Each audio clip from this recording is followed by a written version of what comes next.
Alors, bonjour à tous, je m'appelle Déborah Caquet, je suis professeure d'histoire-géographie depuis 2007 et je suis également présidente des Clionautes depuis cette année. Comme Bruno Modica vous l'a dit dans les deux dernières vidéos parues sur Clio Stagiaire, notre association a décidé de renforcer le soutien qu'elle propose à nos jeunes collègues pour deux raisons. D'abord parce que notre association est une association qui rajeunit. C'est suffisamment rare pour être souligné. Nous avons de plus en plus de jeunes collègues parmi nous. C'est une excellente chose. Je peux vous dire que dans les rencontres institutionnelles que nous avons avec la DGESCO, par exemple, ou avec l'inspection générale, le fait de pouvoir présenter une pyramide des âges flatteuse, avec une telle diversité, des collègues qui sont en activité depuis longtemps, depuis pas longtemps, des retraités, des étudiants, eh bien cette diversité-là est un atout. Mais ça nous engage aussi, c'est-à-dire que jusqu'à présent, nous proposions des ressources qui étaient essentiellement pour des enseignants en activité, des enseignants qui avaient roulé leur boss de leur côté. Maintenant que nous avons des jeunes collègues, eh bien, il importe aussi, vu leur nombre, eh bien, qu'ils trouvent un soutien sur tous les aspects plus pratiques de notre métier.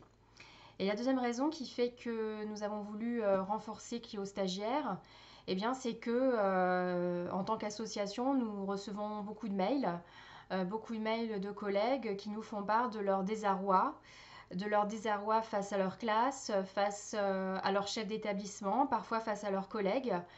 Et bien sûr, si à chaque fois nous offrons des réponses individualisées, il paraissait évident que ces réponses auraient pu intéresser d'autres collègues qui n'avaient pas forcément pris la peine de nous écrire ou qui ne pensaient pas qu'on pouvait nous écrire aussi pour ces sujets-là. Ce qui supposait d'avoir des ressources pour eux, des ressources que l'on pouvait reprendre à tête reposée ou on va dire 2 ans après, une fois que la difficulté se présente. Bref, donc Clio Stagiaire est arrivé et avec à la clé des vidéos, des contenus pour nos jeunes collègues qui sont ou stagiaires ou qui rentrent dans le métier en étant contractuels, mais qui vont aussi affronter la rentrée comme tout le monde et pour certains c'est une première fois. Alors, aujourd'hui, je vais vous parler de la journée de pré-rentrée des enseignants qui est prévue officiellement le 30 août, donc vendredi prochain.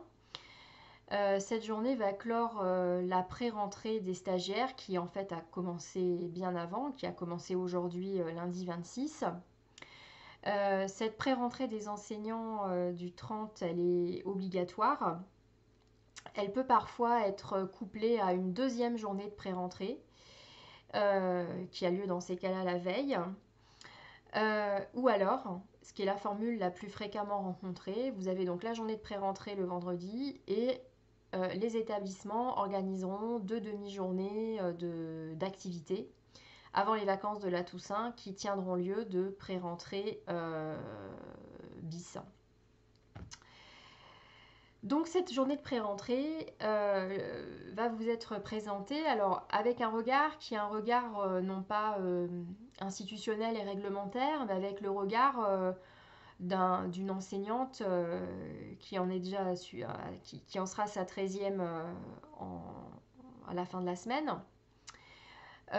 Et un regard pour vous aider à pointer les moments, les temps forts de la journée, là où il faut être particulièrement attentif. Je dis cela parce que vous allez vous en rendre compte, la journée de pré-rentrée est une journée très fatigante, notamment quand on est un jeune collègue et de manière générale quand on est nouveau dans un établissement, parce que on est saturé de nouveaux visages, saturé de nouvelles habitudes d'établissement, saturé de procédures à retenir. Et quand on revient de vacances ou quand on se remet dans le rythme de la rentrée, eh bien c'est des journées qui sont très lourdes. Donc j'essaierai de pointer avec vous les moments où là, il faut être très attentif et d'autres où vous pouvez faire relâche. Alors, la journée de pré-rentrée commence tôt le matin. Elle commence par l'accueil café viennoiserie qui vous est offert par l'établissement. Au passage, profitez-en parce que c'est pas tous les jours qu'un établissement vous offre le café. Dans certains endroits, c'est même le seul moment de l'année où ça a lieu. Euh, donc, ce temps sera mis à profit pour faire connaissance, alors non pas avec votre formateur, avec votre tuteur, parce qu'on peut espérer que vous l'avez rencontré avant, mais de faire connaissance par exemple avec vos collègues d'histoire-géographie, qui même s'ils ne sont pas vos tuteurs officiels, pourront tout à fait vous conseiller, vous seconder si vous êtes face à une difficulté ou si vous souhaitez simplement discuter. Euh, donc une fois que ce temps d'accueil est passé, arrive la réunion plénière qui est le gros moment de la journée. Alors comme son nom l'indique, c'est une réunion avec l'ensemble des personnels, donc pas simplement les enseignants, mais aussi le personnel administratif, le personnel technique, tout le monde est là. Un tour de table est d'ailleurs fait, souvent au début, de l'ensemble des assistants. Donc vous serez amené à vous présenter comme les autres et vous allez entendre évidemment qui est qui dans de longues minutes de début de réunion. Alors il va de soi que vous ne pouvez pas tout retenir parce qu'il y a trop de noms, même dans un petit établissement où il n'y aurait qu'une vingtaine d'enseignants, vous allez décrocher au-delà du 10e nom. Donc ce n'est pas grave. Ne vous focalisez pas outre mesure sur les collègues enseignants. Alors je dis pas ça parce que c'est pas important, je dis ça parce que en fait il y aura d'autres occasions où vous pourrez faire connaissance avec eux, vous pourrez discuter avec eux. C'est des collègues que vous allez voir en salle des profs, c'est des collègues avec qui vous allez avoir des échanges de mails lorsqu'ils partageront vos classes. C'est des collègues qui seront présents au conseil de classe. Donc ceux-là, en fait, nos collègues enseignants, on les voit beaucoup. Moi, j'ai plutôt me focaliser sur, on va dire, 3 personnes que vous pouvez être amené à ne pas croiser ou à ne pas, pas croiser beaucoup. Alors, le premier de ces collègues, c'est le CPE. Le CPE, en fonction des endroits, ça peut être un courant d'air. Si le CPE est toujours dans son bureau ou sur le terrain, et que vous-même vous avez un temps très contraint pendant les pauses, et bien vous pouvez ne pas beaucoup voir le CPE durant l'année. Or, il importe quand même, étant donné l'importance du CPE dans la vie d'un établissement, que vous soyez présenté à ce collègue-là et que donc vous le repériez assez tôt dans la journée de pré-rentrée parce que c'est utile et comme il y aura vraisemblablement des échanges de mails avec lui, tant qu'à faire, autant qu'il y ait un visage derrière un identifiant. Le deuxième collègue qui est aussi qui me paraît important de connaître et de visualiser, c'est l'infirmière scolaire. Parce que l'infirmière a un rôle important et on ne la voit pas beaucoup, c'est un rôle invisible.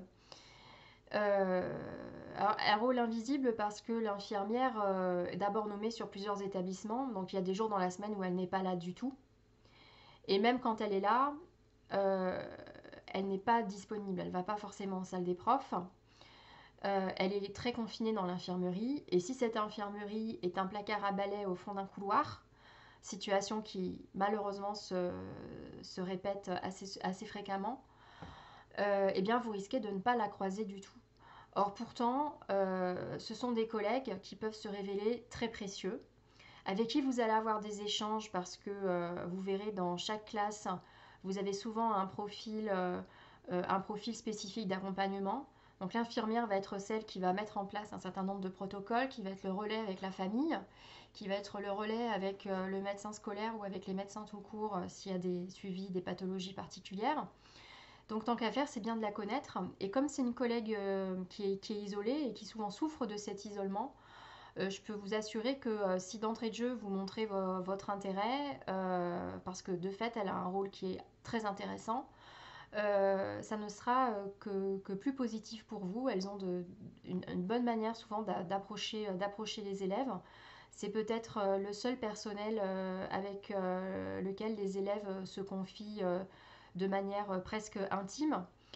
Alors même si le but n'est pas d'être dans l'intimité de nos élèves, c'est pas ce que je suis en train de dire, Le fait d'avoir de bons contacts avec elle, ça vous permettra d'avoir assez vite sur les élèves que vous suivez et qui ont été signalés, d'avoir un regard qui est quand même un regard affini. Donc tout ça, ça ne se décrète pas sur un simple mail. Il faut prendre contact le plus tôt possible et profiter de l'après-rentrée parce qu'après, en fonction de votre emploi du temps et du sien, bah, vous pouvez la rater.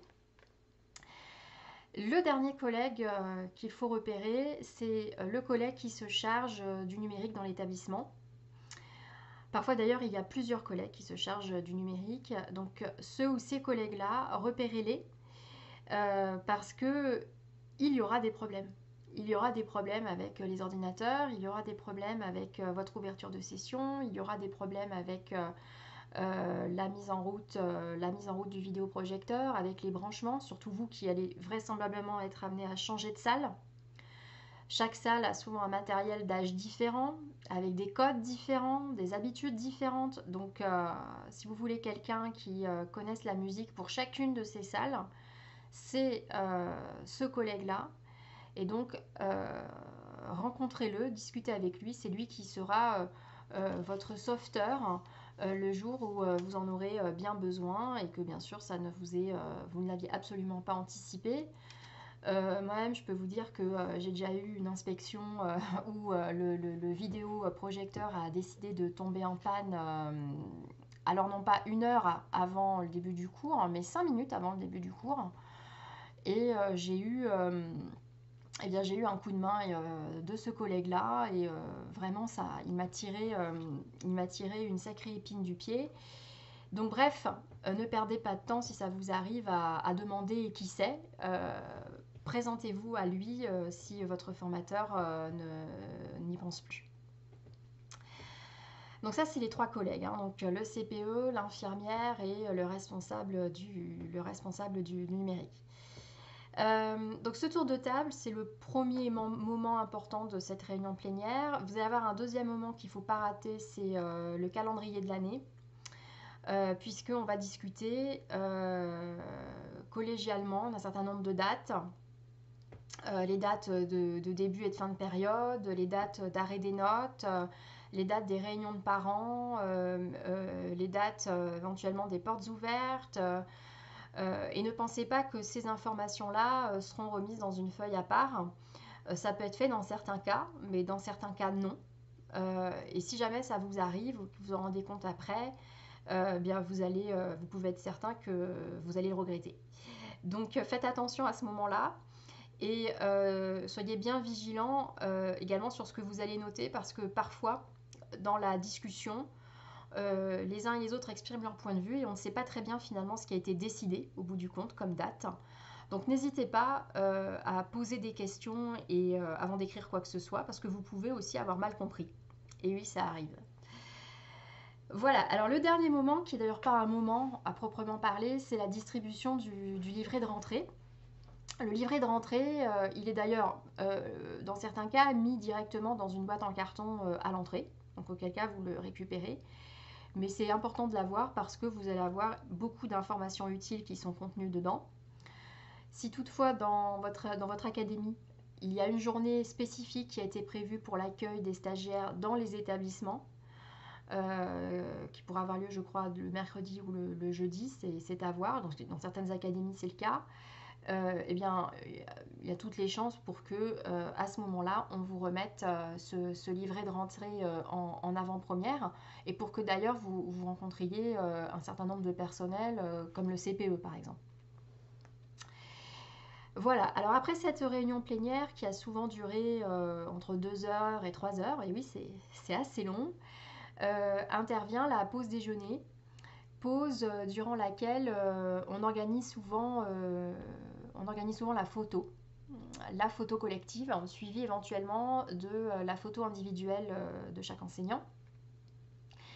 Mais comme l'atmosphère est confuse, parce que les uns et les autres vont en salle des profs, d'autres vont déjà préparer leur salle, d'autres vont au CDI pour régler un certain nombre de problèmes, vous allez vous retrouver à naviguer et à ne pas forcément savoir quoi faire Donc dans ces cas-là, n'hésitez pas à aller à l'administration pour finaliser les aspects je dirais, prise en charge financière, ce genre de choses, les, les, les, les, les fiches pour obtenir la clé du parking, pour obtenir la carte de photocopieuse. Il y a toujours de la paperasse à faire, des chèques de caution à signer, des petits papiers à remplir. Bon, bah, profitez de ce temps-là pour écluser ce genre de sujet. Sur la pause déjeuner elle-même, enfin sur le déjeuner lui-même, pardon, tout est possible dans les établissements. Je pense avoir connu toutes les configurations. Donc ça peut être soit un pique-nique, soit simplement un apéro, ça peut être un buffet froid, ça peut être un buffet chaud, ça peut être un dîner un repas servi à table, ça peut être offert, ça peut être payant, ça peut être partiellement payant.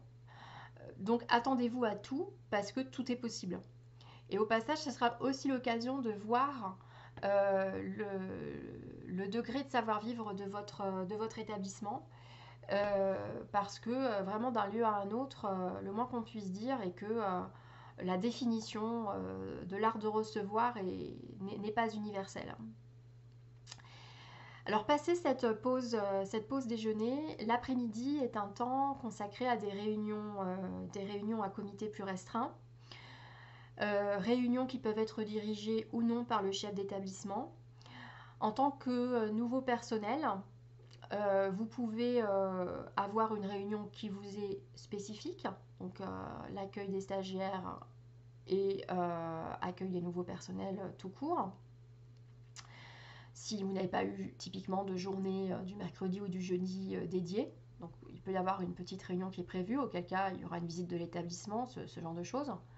Donc ça c'est une réunion possible pour vous. L'autre réunion très probable, c'est le conseil d'enseignement, c'est-à-dire la réunion entre les collègues d'histoire-géographie.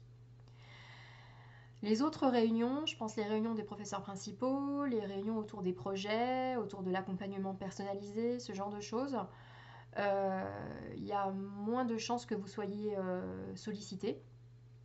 Donc votre après-midi peut s'achever plus tôt que ce que vous pensiez. Parce qu'une fois que vous avez fait le conseil d'enseignement et que l'accueil des stagiaires a été terminé, eh bien vous aurez fini votre journée. Donc avant de clore cette vidéo, j'aimerais terminer par quelques conseils sur les points à surveiller. Il ne faudrait pas que vous quittiez l'établissement sans les avoir réglés. Ne quittez pas l'établissement en ayant laissé en suspens des questions pratiques comme le relevé des absences, comment se fait l'appel dans votre établissement, si ça se fait par ordinateur ou si ça se fait encore par les petits billets, auquel cas si ça se fait par écrit, il faut que vous récupériez un bloc. Soyez également au courant de savoir si dans vos salles ce sont des craies ou des feutres, et auquel cas où est la réserve.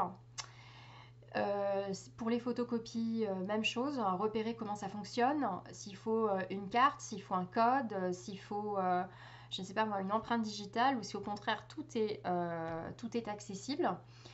Parce que il vaut mieux pas que ce soit le jour de la rentrée que vous vous posiez ce genre de questions, ou que ces problèmes-là soient réglés, et il vaut mieux que vous vous concentriez sur autre chose. Donc ne partez pas de l'établissement sans que ça soit pas réglé. Même chose pour le parking. Même chose pour la cantine.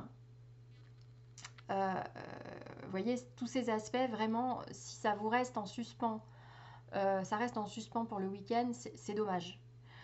Et bien sûr, récupérer un jeu de manuel utilisé dans votre établissement. Alors, souvent, on vous dira qu'il n'y en a plus ou qu'il n'y en a pas encore, parce que les collègues documentalistes ne sont pas forcément généreux, ou alors n'ont pas forcément prévu pour vous de conserver des manuels. Mais bon, dans la majorité des cas, quand même, on récupère quelque chose. Donc c'est très bien, partez avec, c'est évidemment ça de prix. Et puis si jamais vous ne les avez pas, votre formateur vous indiquera, votre tuteur vous indiquera la marche à suivre pour le récupérer, si possible sans avoir à débourser le moindre euro. Il y a forcément des astuces, mais vos formateurs seront les plus à même de vous renseigner. Voilà, donc ça c'est sur les aspects, on va dire, pratiques. Sur les aspects davantage, comment dire, davantage professionnels, je veux dire, dans votre préparation, non pas simplement à la rédaction des cours, mais aussi votre manière d'appréhender vos élèves et votre niveau climat de travail. Prenez connaissance du règlement intérieur de l'établissement, ainsi que des habitudes des établissements. Au passage, d'ailleurs, ne prenez pas le règlement intérieur au pied de la lettre. C'est pas parce que vous avez des choses qui sont interdites noir sur blanc que de fait elles sont réprimées dans l'établissement. Donc c'est quelque chose dont on sera amené à reparler d'ailleurs, parce que ça peut vous induire en erreur, ce genre de grand écart. Donc partez avec ce règlement intérieur, mais ne vous dites pas que le règlement intérieur est une sorte de parole d'évangile à prendre au premier degré. Il y a quand même des choses à savoir aussi sur ce règlement intérieur. Euh, Partez avec un carnet de correspondance pour vous familiariser avec le carnet de correspondance. Dans certains cas, il n'y a plus de carnet de correspondance, je pense au lycée, mais dans les collèges, il y a un carnet de correspondance. Chaque carnet a ses spécificités. Dans certains cas, vous avez des pages spéciales pour les relevés de retard, les relevés d'absence. Dans certains cas, vous avez des tableaux où indiquer les manquements, les oublis de matériel, le bavardage, ce genre de choses. Donc familiarisez-vous avec ce cahier, ça serait dommage de le faire devant les élèves. C'est tout bête, mais bien souvent on se fait avoir, on écrit au mauvais endroit, ou alors on n'avait pas prévu qu'il y avait telle partie-là à connaître dans le cahier. Donc partez avec ce carnet de correspondance, ça n'en sera que mieux. Voilà, bah écoutez, je pense avoir fait le tour de la question. Si vous avez des questions, n'hésitez pas à les poster sur le forum des clionautes, ou encore vous pouvez le faire également sur la page Facebook Clio Stagiaire.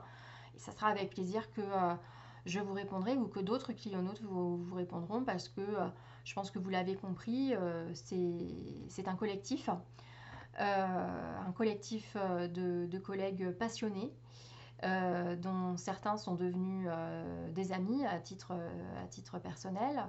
Et vous verrez que ça peut être une très belle aventure humaine pour vous si vous jouez le jeu. Voilà, donc je vous dis à très bientôt pour une prochaine vidéo.